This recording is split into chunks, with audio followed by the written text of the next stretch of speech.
Bismillahirrahmanirrahim. Assalamualaikum warahmatullahi wabarakatuh. Ketemu kembali dengan saya di pembahasan materi segmenting, targeting, and positioning. Kali ini kita akan bahas terkait dengan materi targeting. Ya. Oke, kita mulai aja.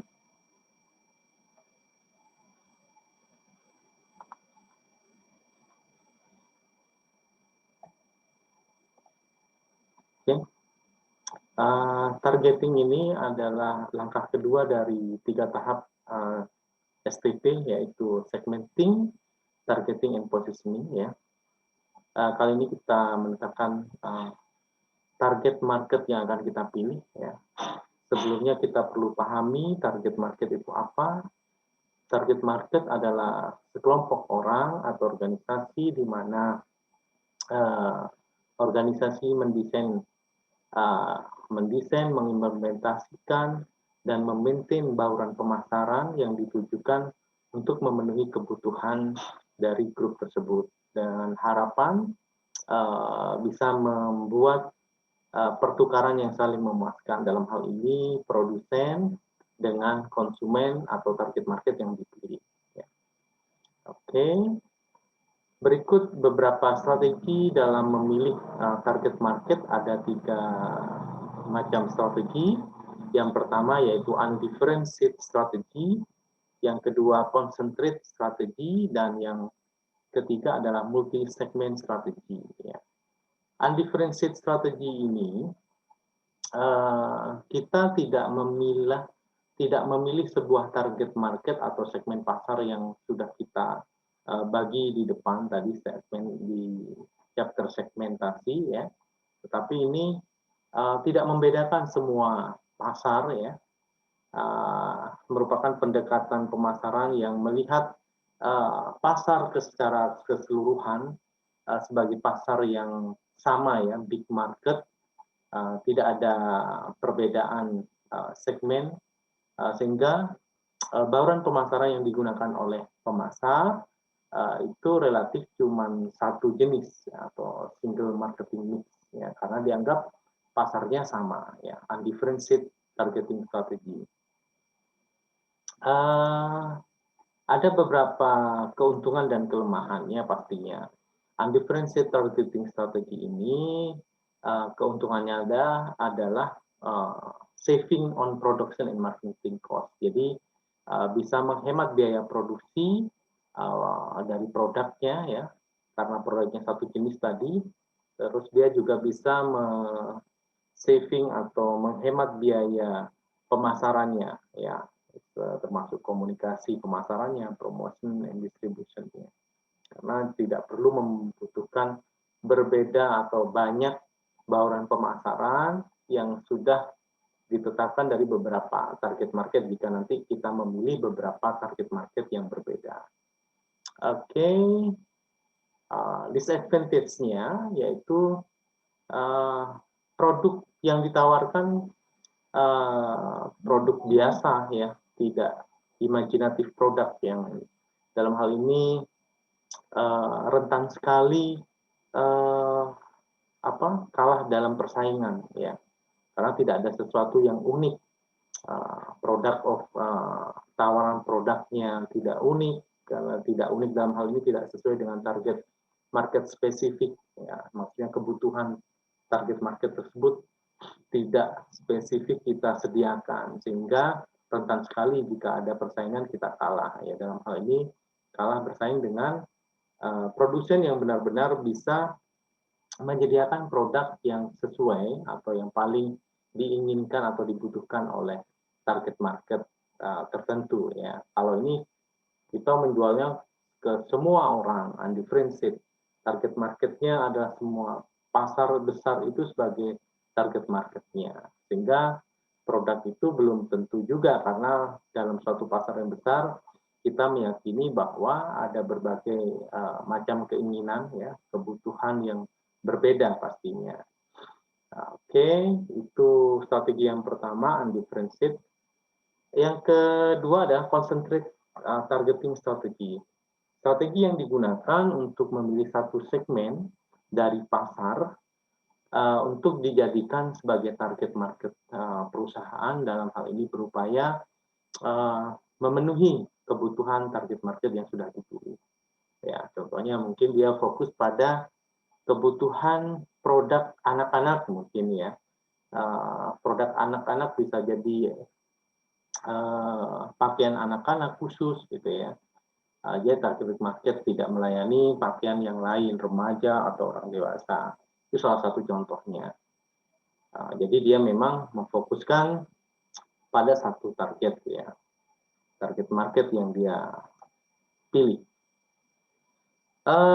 Dan ini seringkali kita sebut dengan istilah niche atau ceruk ya, one segment of market, salah satu segmen dari pasar ya, ceruk pasar yang dijadikan bisa menjadi salah satu alternatif strategi memilih concentrate targeting strategi ya.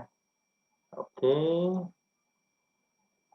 Keuntungan dari concentrate targeting strategi ini, dia akan bisa atau perusahaan bisa mengkonsentrasikan sumber dayanya pada satu jenis target market ya. Oke. Bisa mendefinisikan segmen yang lebih sempit ya, narrowly.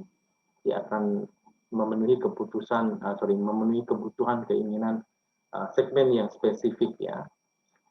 Dan yang ketiga, keuntungan concentrate targeting strategi ini bisa digunakan oleh perusahaan kecil ya, yang memiliki sumber daya atau resource yang masih kecil ya, sehingga mereka bisa berkompetisi dalam target market ini. Small firm can compete ya. Oke. Positioning, strong positioning. Nah, ini juga menjadi keuntungan jika kita berhasil memenuhi kebutuhan target market yang terkonsentrasi tadi atau ceruk pasar yang kita pilih, kita bisa mendapatkan posisi yang kuat ya, karena memang total keseluruhan resource yang kita punya untuk memenuhi kebutuhan yang belum terpenuhi oleh penyedia produk atau jasa saat ini ya. Disadvantage atau kerugiannya apa di concentrate targeting strategi ini? Yang pertama, memang segmen yang dipilih terlalu kecil ya. Memang ceruk pasar biasanya memang kurang diminati oleh perusahaan besar, sehingga segmen biasanya yang menjadi ceruk pasar atau yang dipilih untuk concentrate targeting strategi ini memang terlalu kecil. Dan kemungkinan besar jika segmen tersebut ada perubahan gitu ya, atau preferensi preferensi konsumen yang berubah, itu memang cenderung menjadi permasalahan buat perusahaan ya, karena terlalu kecil dan mereka bisa jadi berubah. Tetapi harapannya memang kita melihat advantage, kita fokus di sana, berusaha memaksimalkan memenuhi kebutuhan dan keinginan mereka. Ya, large competitor, perusahaan pesaing besar memungkinkan sekali juga bisa masuk ke niche market ini atau paket ceruk pasar yang kecil ini, memungkinkan sekali. Tetapi memang bagi mereka, jika selama ini ceruk itu dianggap tidak menguntungkan, mereka akan meninggalkannya. Mereka akan lebih memilih segmen yang lebih besar ya, segmen yang lebih menguntungkan ya. Sehingga di sini keuntungan tadi yang disebutkan di awal, perusahaan kecil berpeluang bersaing atau memulai usaha barunya, dia bisa memilih concentrate targeting strategi ini sebagai alternatif perusahaan awal berdiri ya. Oke. Strategi yang ketiga yaitu multi segment targeting strategi, yaitu strategi yang memilih dua atau lebih segmen pasar yang well defined and develop a distinct marketing mix for it. Jadi dia memilih dua atau beberapa segmen pasar ya, dan dia berusaha memenuhi atau membuat bauran pemasarannya di masing-masing segmen pasar yang sudah dipilih ya. multi segment targeting strategi ini keuntungannya greater financial success. Jadi keberhasilan dalam mendapatkan uang lebih banyak cukup besar ya, karena dia memilih beberapa segmen, tidak hanya satu segmen, tetapi segmen itu dia fokus untuk dipenuhinya, maksudnya berusaha memenuhi kepuasan dan kebutuhan konsumen ya, karena dia mendesain bauran pemasarannya di masing-masing target marketnya yang berbeda. Skala ekonomis juga bisa tercapai jika dia memang memiliki kapasitas produksi cukup besar, sehingga dia memanfaatkan kapasitas produksi yang dia miliki untuk mencapai skala ekonomis yang dia harapkan. Kerugiannya atau disadvantage high cost pastinya tadinya, karena memang harus membuat bauran pemasaran yang berbeda. Katakanlah jika 2 atau 3 target market yang dipilih, dia harus menyediakan bauran pemasaran yang berbeda atau 3 macam target market sesuai target market yang dipilih tadi ya. Contohnya produknya harus berbeda, price-nya pun demikian, list-nya bisa jadi sama ataupun bisa beda, dan promosinya. Nah, ini 4 hal bauran pemasaran ini mereka meramunya untuk kebutuhan satu target market yang dia pilih. Jika 3 target market yang menjadi pilihan yang akan dia pilih sebagai strategi multi segmen ini, ya mereka harus menyiapkan 3 bauran pemasaran, dan itu pastinya membutuhkan biaya yang tinggi. Yang kedua, kanibalisasi. Kanibalisasi ini terjadi jika antar produk yang diproduksi oleh perusahaan atau jasa yang diproduksi itu memakan produk yang lain. Ya, bisa jadi produk baru kemungkinan besar akan dibeli oleh konsumen, tetapi produk yang lama jadi tidak laku. Ya, dalam hal ini jumlah penjualannya berkurang karena dipengaruhi oleh penjualan produk baru. Itu kanibalisasi ya. Oke, multi segment targeting strategi ini membutuhkan high cost tadi. Apa yang dikeluarkan, biaya-biaya apa saja yang dikeluarkan, yaitu produk design ya. Produk design, biaya produk desainnya 1 atau 3 target market yang dipilih pastinya berbeda, desain, sehingga membutuhkan biaya yang berbeda. Production pun demikian, setelah desain, produksi juga membutuhkan biaya yang berbeda, promosinya juga demikian, inventory, penyimpanan juga menjadi pertimbangan biaya yang harus dikeluarkan, dan marketing research cost, ya, biaya yang dikeluarkan untuk melakukan riset pemasaran di masing-masing target market tadi, manajemen cost, dan yang terakhir adalah kanibalisasi ya. Biaya yang ditimbulkan oleh kanibalisasi karena tadi ini situasi yang terjadi ketika penjualan dari produk baru memotong atau mengurangi penjualan dari produk yang sudah ada. Ya, ini juga sebagai salah satu juga biaya yang harus dikeluarkan, kemungkinan ada